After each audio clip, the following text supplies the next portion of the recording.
Welcome to the Carnivore Cast, the podcast focused on the carnivore diet and lifestyle, with practical advice from successful carnivores, citizen scientists, and top researchers. I'm your host, Scott Meslinski, and I'm here to speak with experts and experienced carnivores to get answers to your biggest and meatiest questions while helping you live your best life as a carnivore. Today's guest is a very impressive and selfless individual. Frank Tufano, I'm very excited to have him on, hailing from New York City, has been practicing and deeply researching a carnivorous diet for over 5 years.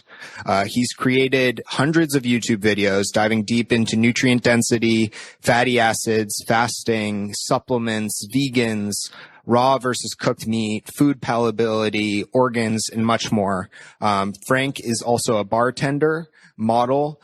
He was recently on a cooking show, and just an overall man of many talents. Welcome to the Carnivore Cast, Frank. What's going on, Scott? Thank you so much for having me. You're selling me high, man. Yeah, I'm excited. Yeah, me too. So Frank, would love to just start, and you had a great recent video about sort of your life and your story, but specifically as pertains to your health journey in carnivore, what got you started? What got you into researching this more deeply, starting to apply the concepts to yourself? So I was always into fitness ever since freshman year of high school, which was around 2008. You know, I literally was in the gym 2 hours a day for about 7 years. So I was really into various aspects of bodybuilding diets for that period of time. You know, I mean, I remember I used to go to McDonald's every day and stuff my face. I remember I'd come home and have like a big bowl of pasta and take an hour nap. I transitioned gradually from like that dirty bulking bodybuilding thing. I cleaned it up a little bit. And then just overall that 6, 7 years, like I never was really healthy. I never had high energy levels. I was never happy. And, you know, at one point I said, you know what, I'm wasting my time sitting in the gym for 2 hours a day. And, you know, I'm not going to pursue this professionally. I don't want to use drugs. I don't want to use steroids.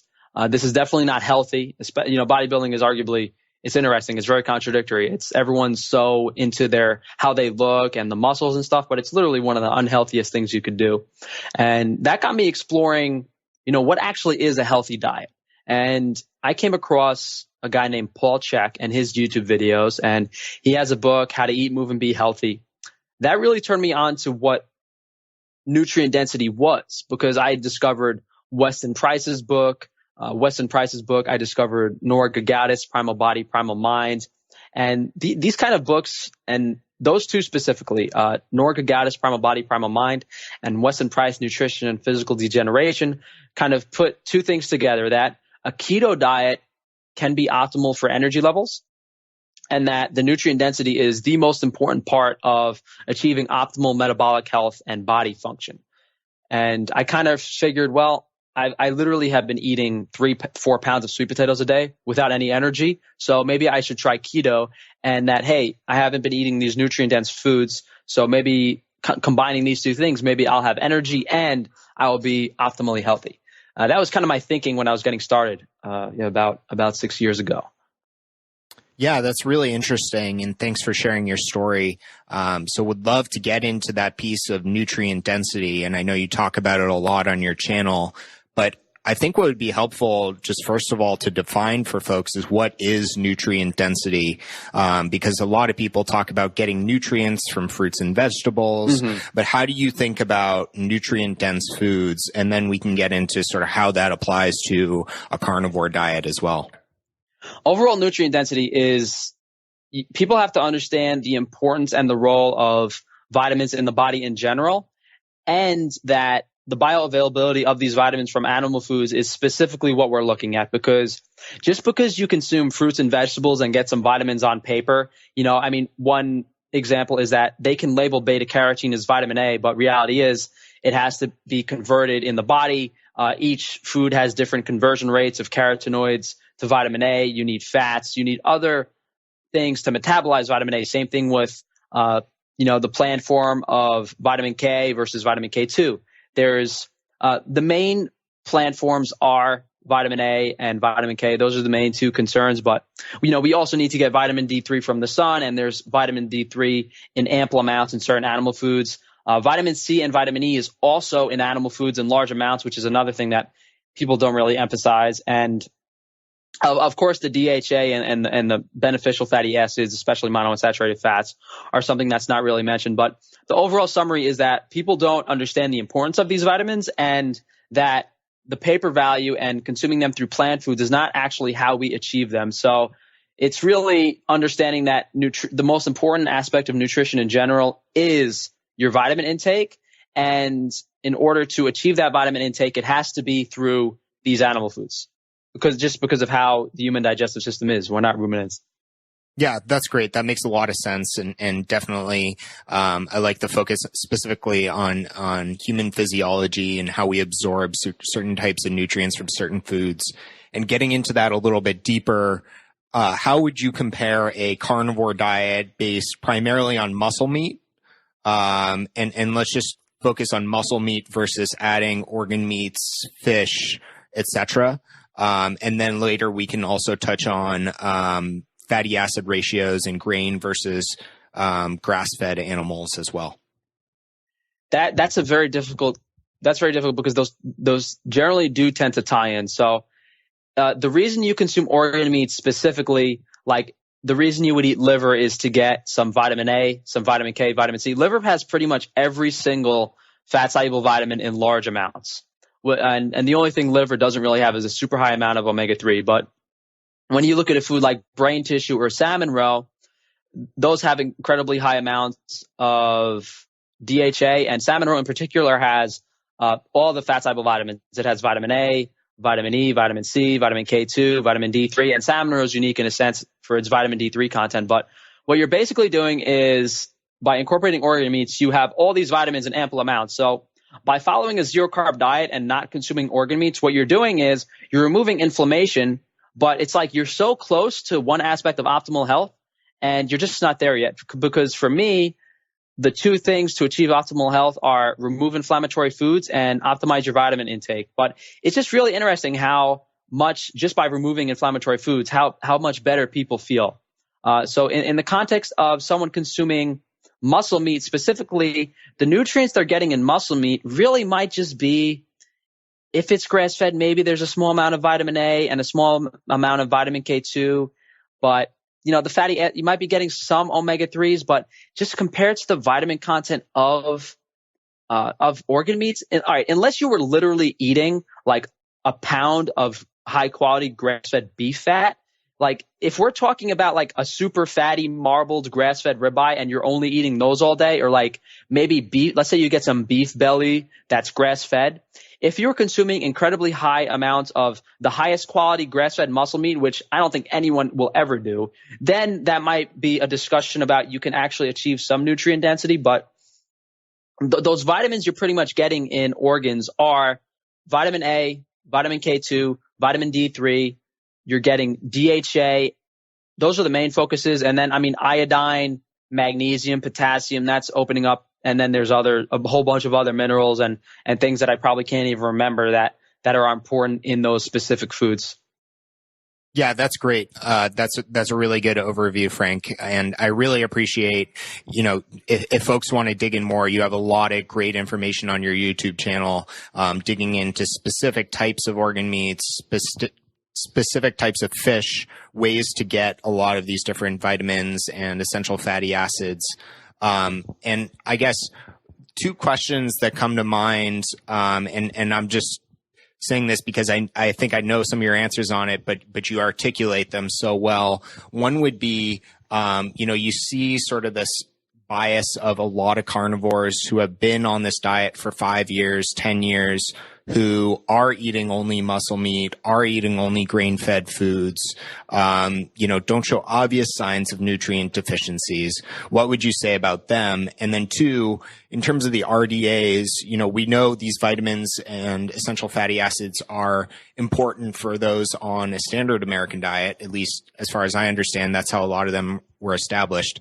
But how do you think some of those things change in the context of a carnivorous diet?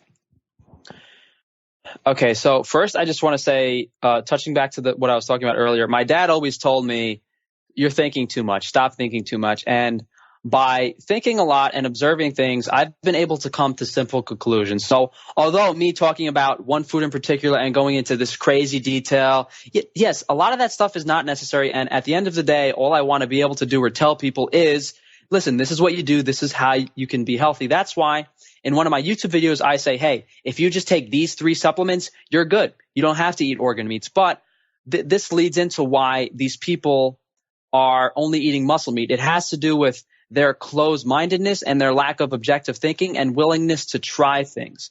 One thing that I've always tried to do in all aspects of my life is be really objective, look at things from all angles. And that's why, you have people who follow a raw carnivore diet and eat rotten meat. You have people that like Sean Baker, who only eat salt and cook their ribeyes. And you have people in like all aspects of this carnivore diet. Someone like me, some days I have salted ribeye, some days I do have that rotten meat. So I'm kind of very objective in a sense that I try all aspects of a carnivore diet and I understand the benefits of each one. But if I guarantee you that when these people, when they taste, if you taste, for example, grass-fed fat and then you go back to grain-fed fat, the grain-fed fat has an off taste to it. When you eat salmon roe and you get that super huge boost of energy, when you eat liver and then you go in the sun and then your skin turns beautiful golden tan, when you experience these foods firsthand, key thing I'm about to say here is truly high quality animal foods, whether it's a baby lamb liver that tastes like sweet minerals compared to the conventional cow liver that tastes like bitter, acrid plastic, to maybe you bought some grain-fed bone marrow and it tasted like clay that was, maybe it tasted like Play-Doh or something off. And then you had some Australian bone marrow that tasted like butterscotch. There's a part of it is them not experimenting with these foods firsthand. And another part of it is what we said earlier, where by removing inflammation from your diet, you remove essentially all of the health problems. And as much as minute as the nutrient content of muscle meat is, arguably, if you're eating 2 to 3 pounds of muscle meat a day, it's more nutrient dense, whatever standard American diet you were following. So by following a zero carb diet with only grain-fed meat, you're removing all the inflammation and you're achieving a higher nutrient density than your previous diet. So it's pretty obvious that these people are going to feel better invariably. The question is whether or not they're willing to explore these foods that were they were ingrained in indigenous cultures and indigenous diets. These people grew up with them. They were always eating them. And part of the icky factor is the food quality. Buying grain-fed liver does not taste good. And another part of it is, I think this might sound crazy, but if you went out into the woods and you killed a deer and you started eating parts of it, you would quickly notice that the muscle meat does not taste good, because deer doesn't have an artificially marbled ribeye that's been corn-fed, that has been bred for generations to have that intramuscular marbling. If you killed a deer in the wild, it would have suet, it would have various organs. And what I'm getting at is, in the context of a natural animal in the wild, the only parts that actually taste good to humans, not only taste good, but there's like a hierarchy of natural palatability of foods. And when we talk about palatability, we talk about how much a food satiates you, and that's based on both the food preparation as well as the nutrient density. So if you take a food like liver or salmon roe, although those foods might taste good on their own and their highest quality, they will satiate you pretty quickly. You can't really eat that much of them because they're so nutrient dense. But in the context of ribeye or like salted, seared ribeye, the food has a low nutrient density as well as a high palatability. So those things are definitely what you really have to keep in mind whenever you put food in your mouth, how you're preparing it and what the base nutrient content of the food is, how that affects the palatability and how much of it you eat and how well that satiates you. And the other thing to say would be like, okay, let's say you do have that deer in front of you. Frank, what foods actually would taste good? Well, I would say that the brain and the marrow, because the brain is very fatty. It has a cholesterol-y flavor. It has a salinity to it. It's almost like fish where it's seasoned. Then I would say the marrow, and we're talking about whether it's cooked or raw. Like palatability is going to be roughly what this ranking is. Then the second might be the marrow, or like the kidney fat of the animal. The fat is going to taste the best because this meat on this deer is going to be pretty much lean and almost inedible. And then we look at the organs, and each of those organs have various tastes and mineral profiles to them that dictate the taste.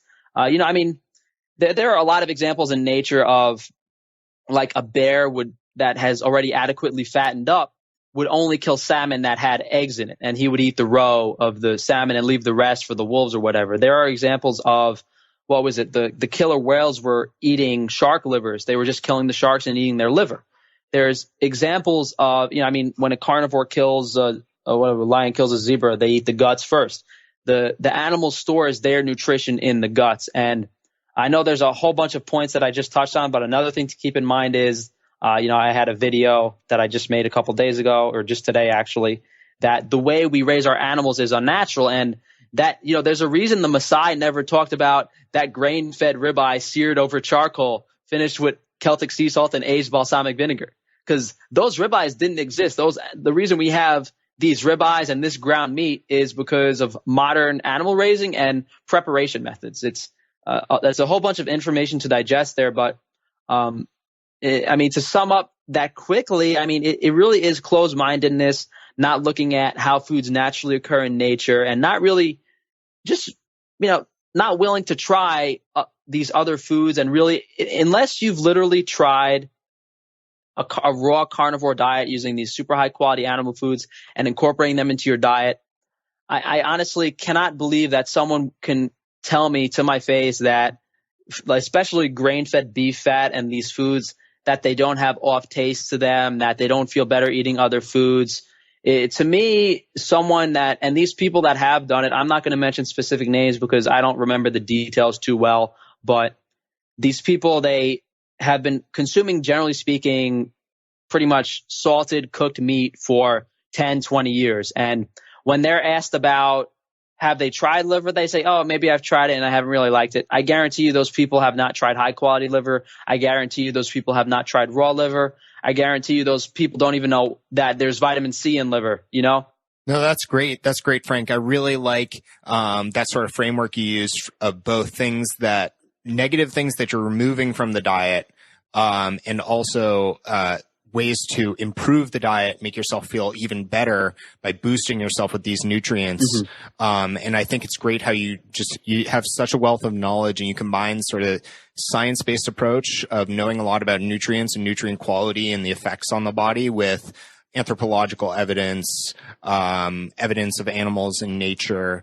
And I'd be curious to hear, it sounds like you're incorporating a lot of organ meats. I've seen you eat tons of different types of animals, a huge variety on your channel. For someone looking to, who's been eating a muscle meat based primarily diet, maybe they have liver, once or twice a month, they eat some fish occasionally, and they just want to dip their toes in nutrient density, start improving their version of the carnivore diet. What would be sort of a good starting place from your perspective for them to start diving into that, and then some more steps they could take?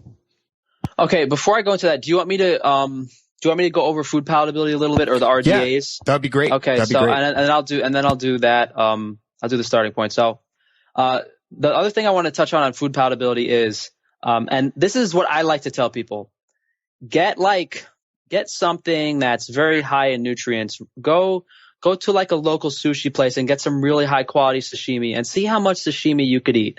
What's really interesting about these high vitamin foods like salmon roe and liver and super high quality grass-fed beef fat is, it's not like bacon where these people that are on this carnivore diet, they're literally sitting down, they're eating 2 pounds of bacon and 2 pounds of ribeye steak. When if I sat down and I tried to eat salmon roe, I could literally only eat maybe a 1/4 pound of salmon roe, and my body would be like, Frank, stop. I made this, I don't want to give away the recipe, but I made this beef fat ice cream, and it's essentially pure beef fat. And I guess you could also say this is like eating pure butter. How many tablespoons of high quality grass-fed butter do you think you could eat before you stopped? You think you could eat a stick of butter before stopping? There's something to be said about the palatability of animal foods in their raw natural state. And when someone can sit down and eat a meal of a quarter pound of salmon roe and a quarter pound of beef fat and a quarter pound of liver and feel more satiated than someone eating 2 pounds of bacon and 2 pounds of ribeye steak. There's definitely something to be said about how nutrient density affects palatability and what our body actually needs. And although I will do some experimenting in the future about, actually consuming a very calorically restricted diet that's high in vitamins. I have to figure that out on my own, but that's definitely something to be said about just how much of certain foods you can eat. And then even just the same food, take that ribeye, see how much of it you could eat raw without salt on it. Then, okay, put a little bit of salt on it. Okay. Then cook it. All right. See how much you could eat cooked. Then maybe you could eat cooked and salted. And then, hey, maybe put a little bit of aged balsamic vinegar on it. That tier will go up. Maybe you could only eat half a pound of raw meat. Maybe you added salt to it. Then you could eat 3/4 of a pound. Then you cook it. Maybe you could eat 1.5 pounds. Then you cook it and you add salt to it. Hey, maybe you could eat 2 pounds of cooked salted meat. And then you finish it with that balsamic vinegar. Maybe that added the extra sweet palatability to eat 2.5 pounds. So that's something to really keep in mind, how palatability affects eating foods. And to go into the RDAs, I'm working on getting some blood work done and some of my blood work records. I'm having some problems with my health insurance and I don't go to New York City doctors. I go to one of the boroughs, and it's an understatement to say it's like not good, but I'm trying to get some blood work and some records. But the reason I'm bringing that up is because when I had my minerals tested, my triglycerides tested, all the numbers are perfect. Like my potassium, my sodium, my vitamin D3, my calcium, all my numbers in my diet are perfect by conventional wisdom standards. So before anyone would try to say, oh, well, you're going to have problems. Even what's weird is even on this diet, I'm healthy by conventional standards is what I'm going to get at. But the calcium RDA is very high. And that's one of the biggest problems, because the reason the calcium RDA is so high because they believe that it will help with osteoporosis. But the reason people have osteoporosis is because their kidneys can't absorb calcium because they don't have enough vitamin D3. So that's the reason for the calcium RDA being high. And there's a lot of supplements now that have vitamin D3, they have vitamin K2, and they have calcium in them to increase the bone mineral density. And in regards to the D3 RDA, they're very low. And another thing to keep in mind with the RDAs is they are meant to, my understanding, to fix deficiencies. And they also don't consider paper value versus actual bioavailability. And another thing is, I spent quite a few hours trying to research what the origin of the RDAs was, and I couldn't find out. So it's very safe to say that the only way we can really determine what RDAs are and is to either, and I know I like to tie in science, anthropological evidence, anecdotes. I know I like to tie in all those things, but I think here we have to look at, okay, what would an indigenous diet actually be? If we look at an Australian Aborigines diet, they ate approximately 60 to 65% wild animal foods and the rest being wild plant foods. And what this means is they have a diet that has a very high base fat-soluble vitamin content and a diet that's very high in magnesium, potassium, all these minerals. So whatever diet we need to follow, it's way more nutrient dense than the RDAs we're getting now. Just speaking on RDAs in general, and this is everything I've said so far, is keep in mind outside of the context of a carnivore diet. Once you do go on a carnivore diet, I have a few video on electrolytes, and the electrolyte discussion is very, very, very variable, because someone like me who took certain medicine and drugs in the past might have impaired kidney and liver function, and like ideally in nature, I mean, you have Bushmen hunters that would literally run for 6 hours without drinking water. So looking at nature and anthropological evidence for electrolyte balance on the zero carb diet is very difficult to do. And it's safe to say that our magnesium, our potassium intakes were much higher in the past. A lot of people try to say that we shouldn't have sodium, but reality is we would have gotten through seaweed, through various shellfish, salt content on the diet. So in regards to what RDAs might be changed for minerals on the diet, I think people are consuming way too much salt to start, but that is more related to electrolyte imbalance. And And this whole electrolyte thing is so complicated. I really don't want to get into it. But one thing I can touch on is if you look at the electrolytes that naturally occur in meat, it's like 1,400 potassium, 250 sodium, 80 magnesium, 40 calcium. So if you look at the ratios that naturally occur in meat and try to compare that to the RDAs and look at that, and then maybe say, oh, well, what if you had this much seaweed and this much seafood, and maybe you had a few shellfish and mollusks, and your salt intake increased? That's one way we could try to theorize about what the RDAs would be. And I don't really have to go into that too much more because it's not something we're going to do in this video. But onto the vitamin RDAs outside of D3, the beta carotene being labeled as vitamin A is very misleading because it needs to be metabolized. And even in the best fruits and vegetables, the rate is, I think, 30-1 at best. In yellow rice and spirulina, which are man-made products, the conversion rate of carotenoids is a little lower. It's like 15-1, and I think even like almost 8-1 in spirulina. But some people can't even convert carotenoids to vitamin A, and there's a threshold for how much you can convert. Same thing with vitamin K. Vitamin K needs to be consumed in the form of vitamin K2, preferably in MK4, because humans cannot convert vitamin K to K2. Ruminants do that. And K2 in the form of MK4 is the animal form. MK7 needs to be converted to MK4. And there's also vitamin D3 is obtained from the sun. Vitamin C and vitamin E are contained in animal foods. And the problem with that is the nutrient databases don't indicate that. So there is data on German databases that you can link these guys that has the data on, liver, for example, has vitamin C and vitamin E. Salmon roe has vitamin C and vitamin E. Even muscle meat, they just don't test it. And I was looking to get some nutrient testing done, but, full vitamin profile and omega-3 fatty acid. I mean, vitamin K and vitamin D3 in themselves cost like $300 each to test.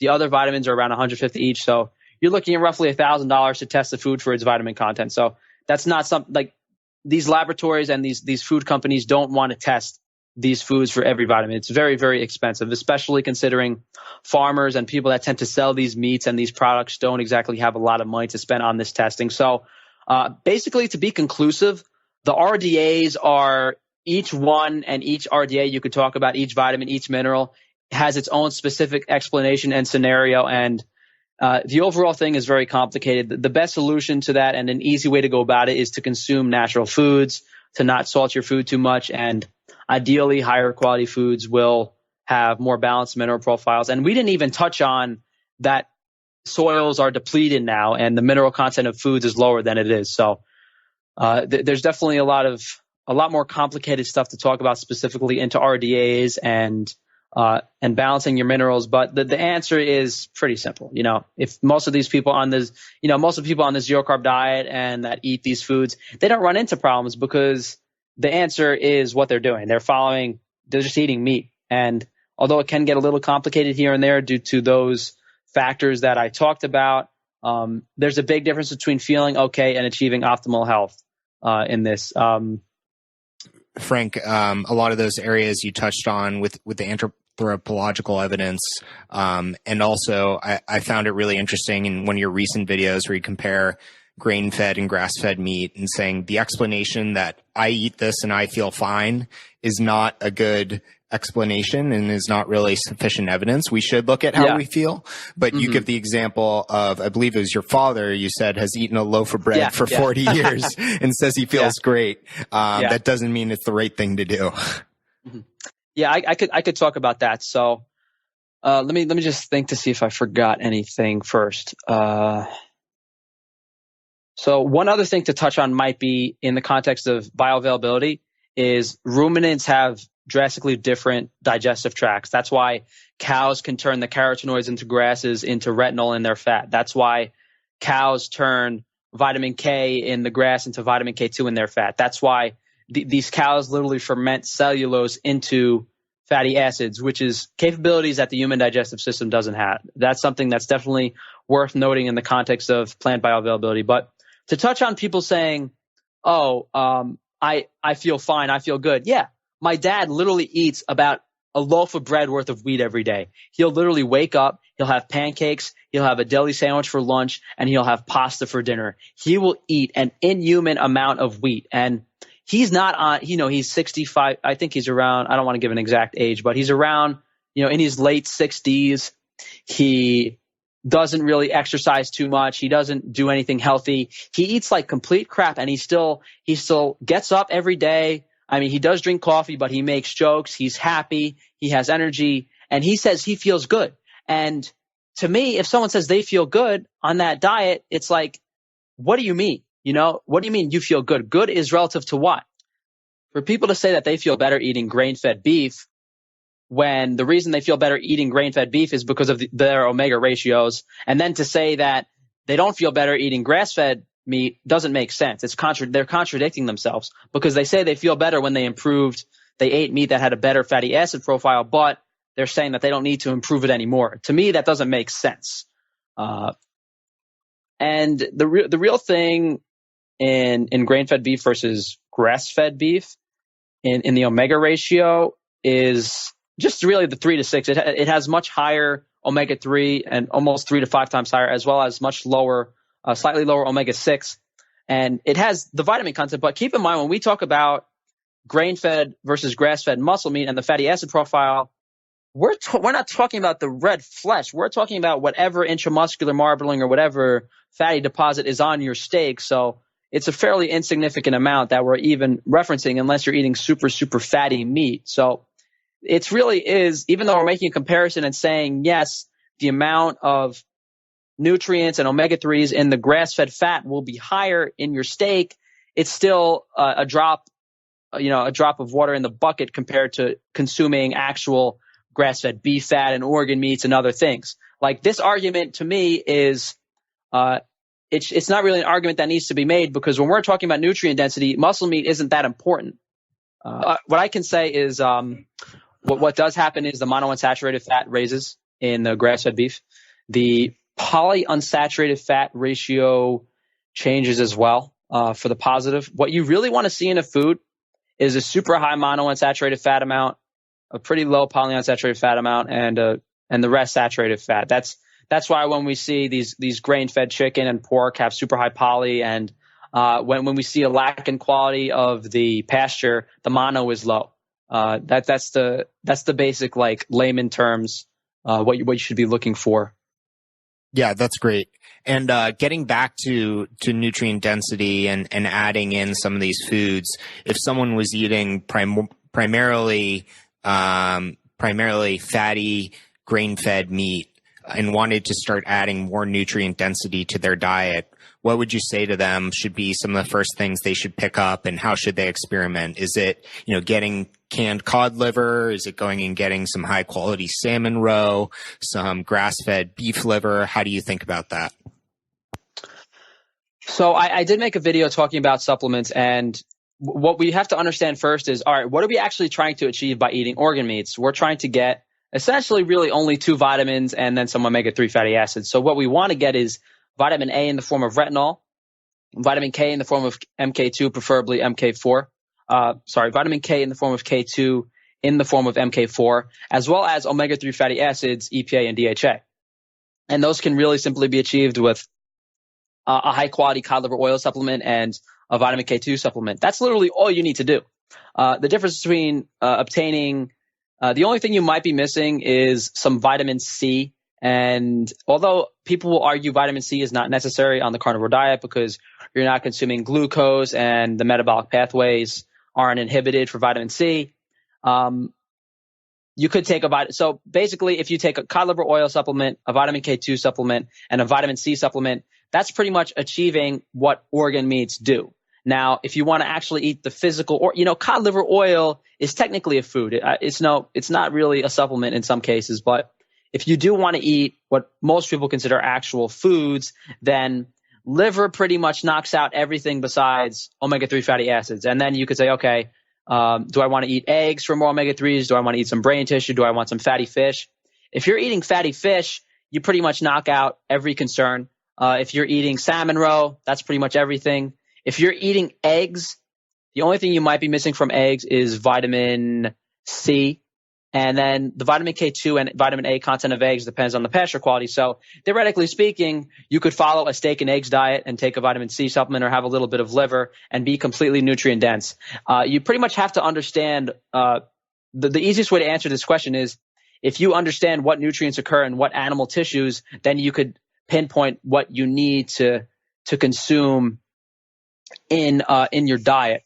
So got it. That's helpful. So people don't need to necessarily consume as wide a variety of organ meats as you sometimes do, Frank. It would be safe for them to say, you know, I'm going to have beef plus salmon roe, rotate some eggs in there, rotate some liver in there, and they would be mostly covered. Is that safe to say? It's very, I kind of like, I don't want to say I overcomplicate the issue, and it does seem very complicated, but all you really got to do, guys, is take a little cod liver, eat a little bit of liver, eat a little bit of fish. That's really it. It's very, very simple. Even my meals look pretty much like Sean Baker's meals, except I have a little bit of liver and a little bit of brain. You know, that's really it. I have a couple bites of organ meats every day. It's really that simple. All of this stuff we've been talking about and all this these in-depth arguments and all this stuff for the past whatever, it's really simple as I just have a couple more bites of organ meats than he does. You know, that's it. Yeah. I love the simplicity there. And, you know, the same arguments they make about, just trying the carnivore diet and just trying eating meat, I think can be extrapolated to just try adding some nutrient density. See how you feel. Give it a week. See if it makes a difference in your mood, your energy, other symptoms you might be experiencing, your sleep, things like that. And Frank, I'd love to shift it a little bit into non-carnivore foods. So I know in some of your videos, you've talked about things like blueberries, raw honey. When can it be beneficial to add some of those foods back into a carnivore diet? The most energy I ever had during a workout was when I drank some raw goat milk before my workout. And I am very allergic to milk. That was a little experiment. If I drank milk constantly, it would destroy me from histamine reactions. I cannot do that. So there's definitely something to be said about reducing the food volume in your digestive tract and increasing the, just generally speaking, nutrients and fuel that is easier to digest can greatly help performance. At least that's what I've noticed is if I eat before a workout, I will perform better. The best I've ever felt was when I drank that raw milk. I have experimented a little bit with raw honey and blueberries, but something you have to keep in mind is although honey does have ideal glucose to fructose ratios and it is digested by the liver fairly efficiently, honestly, it's hard to justify how much of it we would have actually consumed in nature. And if we did consume it in nature, it would have been only in very small amounts for certain periods of the year. That being said, working out every day at high intensities like these people do is very unnatural. So do we need to meet that unnatural level of physical exertion with an unnatural carbohydrate intake? And I've eaten 60, 70 grams of sugar. I've had a couple tablespoons of honey a day, a couple days in a row before my workout. And I didn't really notice, I noticed a slight increase in workout performance, but in regards to negative things that might have happened from that, from digestion and reduction in energy levels, I didn't notice anything. And that being said, raw unheated honey is a little different than, heated honey. And there's also some, I did consume the honey I try to consume these foods outside of the meal. Like I wouldn't eat it with the meal unless it was a small amount. Like, hey, sometimes raw dieters put a little bit of honey on their raw meat or their bone marrow to make it a little tasty. And to consume a small amount of honey with your meal, I don't see a problem with that. But if you're going to eat like a couple tablespoons of honey right after you have a steak or some steak and eggs, that's where the problems are going to occur. I think something needs to be said about consuming foods with each other, especially combining high glycemic fruits with meat in regards to the stress on the liver during digestion. It's one thing to have a complex carbohydrate with your meal, like a sweet potato, but to have a high sugar, in regards to just optimal digestion, it helps to really keep it separate. Right. That makes sense. And I think this is a great point to touch on eating raw versus cooked meats. Can you talk about that a little bit, Frank, and what made you decide to focus more on raw and what you think the benefits of eating raw are? Let me start this with actually saying that I prefer to eat my organ meats and my salmon and stuff raw. And the only foods that I do cook, sometimes I just sear the steak a little bit on the outside. So I do eat the steak blue. But the main difference between raw and cooked is the digestion. So cooked food will digest quicker and it will produce more waste. So a big reason I believe humans evolved is because, we were eating raw meat for a while and then we discovered we were able to cook it and we were able to get more nutrients for, because there's like a bottleneck on how much raw meat and raw fat you can kind of digest at once. I could be completely wrong on that, but what is definitely true is that cooked food digests faster and produces more waste than raw food.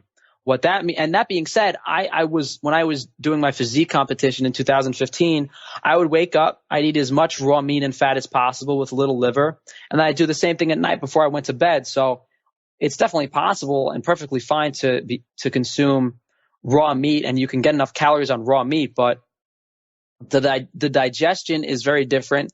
A lot of people find that people with severe autoimmune problems and a lot of digestive issues, going raw does fix that. And in regards to just like how efficient bowel movements are, a raw diet is generally better. One thing to definitely note is that rendered fat, particularly like tallow, for someone like me, I don't digest that too well. But in the context of raw, like if I took some raw beef fat and cooked it on the grill and then ate that, I digest that just fine. In regards to nutrient content of cooked versus raw, what's actually most important is the initial nutrient content of the food. That's all real. The initial nutrient content of the food is all that really matters. Nutrient loss occurs during oxidation primarily. You can lose vitamin C to oxidation. The other vitamins, vitamin A, vitamin D3. Vitamin D3 might be slightly prone to oxidation. Vitamin C is prone to heat loss. But for the most part, the only concern about cooking your meat is if you're cooking it to like well done for very extended periods of time. And that's where you can lose some vitamin C. You can lose small amounts of vitamin D3. But vitamin A and vitamin K, to my understanding, are not compromised through cooking. And omega-3 fatty acids, I haven't actually done. But for the extent that most people cook their meat, there's no real concern about nutrient loss. What's important is the initial quality of the meat. But I will say that, most people that do eat high quality organs, they do find that they prefer the taste of the organ meats raw. And a lot of people do like searing the fat or the muscle meat on the outside a little bit before eating it. Yeah, that's really interesting. And you touched on one thing there that I found really fascinating, and you've talked about it before, which is with the palatability of raw versus cooked. Can you talk a little bit about how these concepts tie in with fat loss and weight loss for folks who haven't been able to lose weight on a carnivore diet? What's weird is even though I say that raw meat is much less palatable than cooked meat, at points when I was, and just to give you guys a context of my dietary history, I've been on and off raw versus seared on the outside. So that's been on and off for months at a time for many years. So I've gradually switched between both. And there have been times where on the raw diet, I've still been able to eat 3 pounds of muscle meat at once. So although I'm saying raw meat is much less palatable than cooked meat, that doesn't necessarily mean that you wouldn't be consuming as much of it. Part of that, I guess one thing that might answer that question is to talk about fasting and how, and I haven't fasted in the past. Well, for about 3 years, I probably fasted about a quarter of the time. So every 4 days out of the year, I didn't eat. And whether I did a 1 week fast or the longest I fasted, I think is like 15 days of just water. Fast reset your palatability to the point where maybe before the fast, I was eating 3 or 4 pounds of muscle meat a day. And then when I broke the fast, I was back down to, half a pound or a pound at once. And although that will gradually go up over the course of the next few days very rapidly, there's definitely something to be noted about what natural human hunger patterns would have actually been, and that since we do have constant access to these foods in large amounts, we might be creating artificial, because humans are meant to, and this is something that ties in with nutrient density and everything. Humans are meant to store fat in their not fat in their vitamins. Humans are meant to store vitamins in their fat for the winter. That's why, that's why animals get fat on the summer and fall grasses too. They're storing fat and carotenoids for the winter. Humans do the same thing. So humans are meant to store fat when food is plentiful. And then when food is not so plentiful, they use their fat stores, they use their fat reserves, they adjust to a much lower caloric intake. So, that's definitely something to be noted in weight loss, and how by fasting you can reset your natural palatability to where it should be. And theoretically speaking, if you fasted for a week and then you started eating raw animal foods, and then you said, okay, and after 2 months of eating raw animal foods, I'm going to fast again for a week. Ideally, if you kept doing that, you would look like a physical specimen, so to speak. You would look at what humans are ideally supposed to look like, but that is obviously not realistic in the context of people wanting to eat a raw diet and also fasting. So we have to keep these things in mind to understand how we can actually get to that point without pretty much throwing ourselves in the middle of the woods and fending for ourselves. That's really helpful. And I think it's interesting to hear about your experiences with fasting, and resetting palatability and the ways it helped you. And it's really interesting to hear how much and how well you incorporate fasting into your own diet. But I'd be curious to hear sort of if you were helping someone lose weight and, they were eating a carnivorous diet, what sort of steps would you take in an escalating manner to help them lose weight if they started to plateau? Would it be, first incorporating more nutrient-rich foods, I imagine? Then at one point, would you bring in fasting? What would be sort of the one step at a time you would take with someone in that situation? So if someone came up to me and said, Frank, I'm 100 pounds overweight. I want to be as healthy as possible. I want to lose weight. I want to achieve my goal body as quickly as possible. And I would simply say, listen, you have a lot of excess calories in your body. Your body has a lot of fat. All you really need to do is increase your vitamin intake. And all you really need to eat is a few hundred calories of super high vitamin food. So I guess the best way to answer this question is to say, what would someone actually be doing? They'd probably do a high intensity, low impact resistance routine in the gym. They would be consuming, I would assume, a few hundred calories of high quality animal foods a day. Liver, salmon, roe, anywhere from 500 to 1,000 calories a day, no more than that. And they would be eating raw foods to their natural palatability. So that's like in the context of if someone had just stone cold discipline, do whatever it takes, would literally be eating just enough salmon roe and liver for the day to get their optimal fat soluble vitamin intake, and then just to not eat anything else for the day. Because if they're doing the diet properly, they shouldn't be hungry, and they should have enough fat reserves to just fuel themselves for probably months to years, not years, but months before they achieve their ideal body weight. Got it. That's great. And if they wanted to, if maybe they didn't have the iron discipline, but they still wanted to lose the last 20 to 30 pounds or maybe 10 to 20 pounds, what tweaks would you make in sort of what sequential order to give them a lift to try to make it easier for them to get rid of the excess weight? So as much as a lot of people are against fasting, it's just so easy. I mean, I've never been hungry on this diet.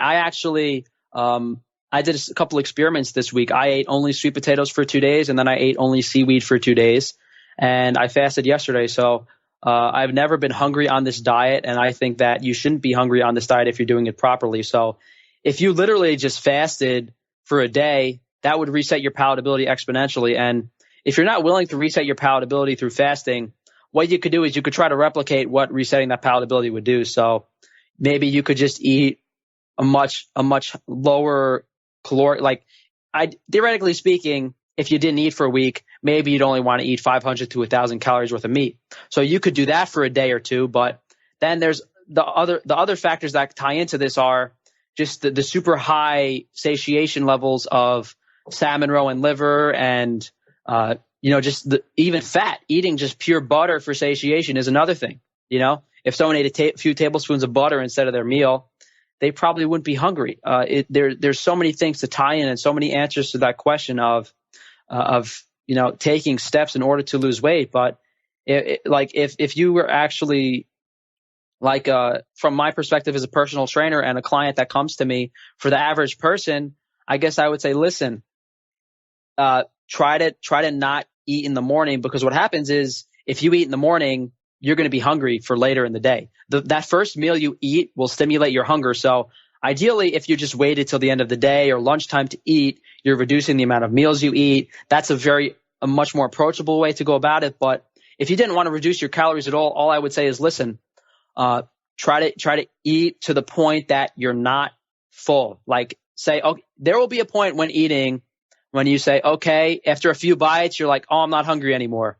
And then after a few more bites, you'll be like, oh, I am really not hungry anymore. But what most people do on this diet is they eat to the point where they are stuffed and physically full, which is not what you should be doing. A great test that I like to do is take a pure fat source and eat a few tablespoons of it to the point where your body's like, oh, that's gross. Because that feeling of fat satiation is what I mean by like your body telling you you've eaten enough. Because for each macronutrient, your body can only digest a certain amount of it. So for fat, it's based on the bile. For protein, it's based on stomach capacity and acidity. For carbohydrates, it's based on your liver's ability to process fructose. So if I ate a meal of fat and liver, my protein and fat might be satiated, but maybe then I could still eat a few tablespoons of honey. And then maybe if I started eating ice cream, that combination of food palatability, your body gives you hunger signals based on the macronutrients you're eating and the type of food you're eating. So that's definitely something that can be explored in regards to whether or not you just want to incorporate resistance training, whether you want to tweak your food palatability, whether you want to tweak your caloric amount. Maybe you want to start trying raw foods. Maybe you want to start eating organ meats in the initial part of your meal and seeing how that affects your satiation. There's just so many ways to go about losing weight, and it's very helpful to understand food palatability and satiation in order to kind of theorize that. Yeah, those are some excellent practical tips, and I definitely appreciate that there's a lot of different ways you can go about it and choose different options, emphasize some of them more than others. But I think the overall themes you've brought up in this conversation around increasing nutrient density, being mindful of how much you're eating and when you're eating, not in the context of traditional calorie counting or calories in, calories out, but more in, optimizing your body and not stuffing yourself, not putting a tax on your body with eating too much of nutrient poor foods, is really interesting. And Frank, I know, you competed in this physique competition in 2015. I'll definitely post a picture. You looked great in that. And at one point in your videos, you mentioned you stopped exercising. You bring up resistance training. Are you exercising more now? Are you still lifting weights or resistance training in some way? And what does that sort of look like for you? So keep in mind that physique competition was in 2015. That was in, I believe, April or May of that year. And prior to that, I worked out for 4 months prior to that competition. But prior to that 4 months, I did not lift weights for 2 years. So essentially what that competition was about 4 months worth of muscle memory. And I actually worked out for a few more months after that competition, but then I stopped again. But I was a couple months after that, I was much, much bigger. So I did bodybuild for a while from when I was like 15 to like my early 20s. And I just hated spending. I was at one point 190 pounds. Right now I weigh 140 at 5'8". And I never worked on my legs. So this was 190 pounds with just upper body. So I was definitely a lot bigger, a lot more muscular. I was always focused on hypertrophy. I would not, I'm relatively experienced in regards to just weightlifting in general, but my specialty is very, very high volume routines focused on muscle growth. And that's pretty much it. I do not work out really anymore. If I go to the gym, and this has been a while now, if I go to the gym, I'll run. I've been trying to up my cardiovascular health. I do some core and some glute exercises and just postural correction stuff that happened from being inactive. And lately I've been working on some kettlebell movements for personal trainer certification. And I guess one thing I should mention is I've always had very, very low testosterone. And because of that, I don't worry too much about my performance or bodybuilding anymore. And in that physique competition, yes, I looked good on my own, but if you put me next to anyone else, those guys were literally twice as big as me. I'm going to go fishing for those pictures because those guys were literally about the same height as me, but they were literally like twice as wide as me. Those guys were my height, but around 200 pounds. And even as naturals, they were 200 pounds. So that's part of the reason I never pursued bodybuilding, that's the reason I stopped weightlifting, because I have a very small bone structure. And just in regards to bodybuilding, I have a wide waist. I don't have the genetics for bodybuilding. That's why I stopped, or physique competitions. But that's just a little blurb on my overall fitness experience and what I currently do. And, I helped my sister went from 4'11", 155 pounds to 4'11", 100 pounds. And she lost that weight without any resistance training. So in regards to this dietary knowledge, it's not really necessary to incorporate resistance training to lose weight. But, if she wasn't mentally disabled, if she could have worked out in the gym, it could arguably cut down the weight loss time even more than half. Yeah, that's really interesting. I always find sort of the interplay between, particularly in the carnivore community, just seems like such a wide variety of experiences with regards to exercise, how different people approach it. Some people think it's even very negative, which I somewhat agree with. If you take things to the extremes, there's always overtraining. Other folks say, it's essential. It's just as important as the diet. So it's interesting to hear sort of your experience and your philosophy on it. I think some very dangerous advice that's being given is eat more, stop working out. There's many, I understand there's this, I guess one thing we didn't really touch on is there's this ingrained, almost conventional wisdom of the zero carb carnivore diet, which is eat as much meat as you can. And that quote for the zero carb diet, eat meat and drink water, although there's some truth to it, telling someone who's 100 pounds overweight to eat more bacon and not exercise, that's where I get kind of irritated and say, okay, are you really being truthful here, or do you just want to support something that's easy to do? And what I always, in the back of my mind, I always think people want the easy way out. And I've always, listen, I understand I'm crazy. I'm nuts. I'm very, very self-disciplined. I've been on a diet for 10 years and I've never cheated on my diet, whether it was a bodybuilding diet or a paleo diet, or I understand I have willpower that people don't have. I understand that people want the easy way out. But when people want to say, sugarcoat things and say, eat meat, you'll be fine, or like eat grain-fed beef, the cows are happy. Listen, I have no problem with you eating 3 pounds of bacon a day or eating grain-fed beef, but do not cover up the more intricate and complicated and other part of the discussion. I guess the best way to put it is people following the zero carb carnivore diet and only eating muscle meat are like, it's like you're so close to optimal health, but you're just not willing to take that extra little step. And that extra little step is taking a bite out of some liver or having some cod liver oil pills. Is not doing that really what you want to do to say, and we're not talking about a minute percentage in health. We're not talking 5, 10, 15%, which I think is still considerable. We're talking much larger percentages of that in regards to overall health. Everyone in the community has really good intentions. I think the people who are encouraging everyone to move from a standard American diet, a high plant food based diet, to a more carnivorous diet, ketogenic diet, I think that is beneficial, and there are a ton of benefits to be had there. But I also completely agree with your perspectives that there's more to be had and there's more investigation to be done. And saying that we know the science, or that the science is all wrong, or that there's no evidence that we need more nutrient dense food, I think it's a little bit naive. And I think it's really great the work you're doing to sort of push the envelope on some of those topics. It's almost like a little cultish. Yeah, I agree. The main quote that was taken out of context was in Vilhjalmur Steffenson's Fat of the Land. They said that they fed the organ meats to the dogs, but in the Inuits actually ate. Let me restart that.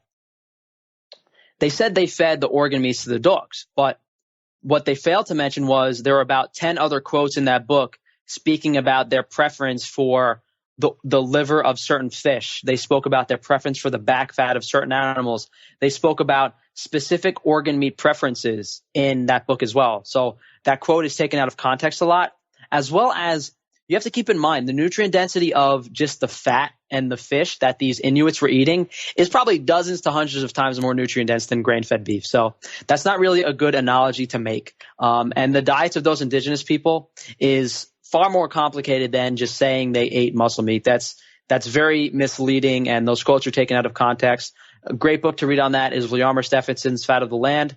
There's I can't remember the name of the book. Fat of the Land is great. They go deep into anthropological evidence, the Inuit eating carnivorous diets. I'd really encourage people to check that out. Yeah, you had an excellent video on Carnivore on the Road, Frank, and I found it really interesting because I travel a fair amount, and I'm always trying to figure out ways to make sure I'm complying with the carnivore diet, which I don't have a hard time doing, but just making sure I'm getting the right foods in the right quantities, and maintaining sort of the high quality and making sure that, I'm having a great time wherever I am, while being able to nourish my body. So there's a few like methods you could go about doing this. So I guess we'll start with the most layman one first, which is going to the local supermarket that's near where you're traveling and just buying whatever prepared meat they have, like a rotisserie chicken. And then what you can also pick up, which is great, are the cured meats and smoked meats. So smoked salmon is great. There's plenty of cured stuff from cheese is excellent. Cheese is amazing. Butter is so great for carnivore diets, but this is in the context if you can't cook anything at all in your hotel room and you just need to go to a supermarket. Rotisserie chickens, deli meats, ideally higher quality deli meats, maybe prosciutto di Parma instead of, the low quality stuff. Getting cheeses, butter, there's tons of prepared foods, pâtés, a lot of things that fit into the zero carb diet that anyone would want to eat. If you want to go for the more nutrient dense route, the cured fish, the smoked fish, with the high quality raw cheeses is definitely very good and approachable. What I actually did when I went out on MasterChef, they threw me in a hotel room. I couldn't cook anything, and I don't eat a lot of those cooked. I only eat high quality stuff. So what I did, I went to the supermarket, and what I landed on was I bought some raw lamb shoulder, and I bought some. I tried some raw cheese, but I'm really allergic to it, so I couldn't. I ate it. I broke out. I had to take a magnesium supplement to fix that, but I couldn't do the raw cheese. So if you can tolerate dairy, if you can tolerate certain foods, you guys are golden. But for me, what I did was I bought some raw lamb shoulder. I bought some eggs, and I had some. I bought some raw lamb shoulder. I bought some eggs, and I bought some smoked salmon. And what I had was I had the raw eggs. I dipped the meat and the smoked salmon in the raw eggs, and that's what I had in my hotel room. So I didn't have to cook. I had a very nutrient-dense meal that was raw because it was cold smoked salmon, raw egg yolks, as well as just raw meat. So whether you're following a raw meat diet, a high-quality meat diet, a regular conventional diet, any of that can be achieved fairly easily at a reasonable price in any supermarket. This was like a Kroger in Los Angeles. So it's pretty easy to eat on the road once you get familiar. And I'll do a video. I'm going to do a video going into a supermarket and buying some food I'll do that, within a week or two, actually. That's an interesting one. Yeah, that's great. I think that'll be really helpful for folks. Great. Well, Frank, do you want to just tell people again where they can find you? I know you've got your YouTube channel, Instagram, Twitter. Yeah, so you guys can check out my YouTube channel. It's Frank Tufano. If you guys have an Instagram account, check me out, Frank Tufano on Instagram. My Twitter is at Frank Tufano as well. If you look up Frank Tufano on Twitter, it's actually Frank A. Tufano. And my name is just Frank on Twitter. If you guys want to, on all my videos and stuff, I have my contact email if you guys want to get in touch with me. And if you guys want to support me, as I said, check out my YouTube channel, leave me a comment. I love it. I love interacting with my viewers. I have a very high chat interaction, and we have a nice little community over on my YouTube channel. We have a lot of fun, and we interact a lot. Great. Yeah. Well, thanks so much for your time, Frank. And I think folks will get a ton out of this, and go check out Frank on YouTube. Thank you for listening to this episode of the Carnivore Cast. If you enjoyed this episode, please review on iTunes. It really helps us out, and share it with a friend. What questions would you like answered, or who would you like to hear from in the carnivore research community? You can find me on Twitter, Instagram, and Facebook at Carnivore Cast, or go to carnivorecast.com. You can also email me at info@carnivorecast.com. I'd love to hear from you. Until next time, keep it carnivore.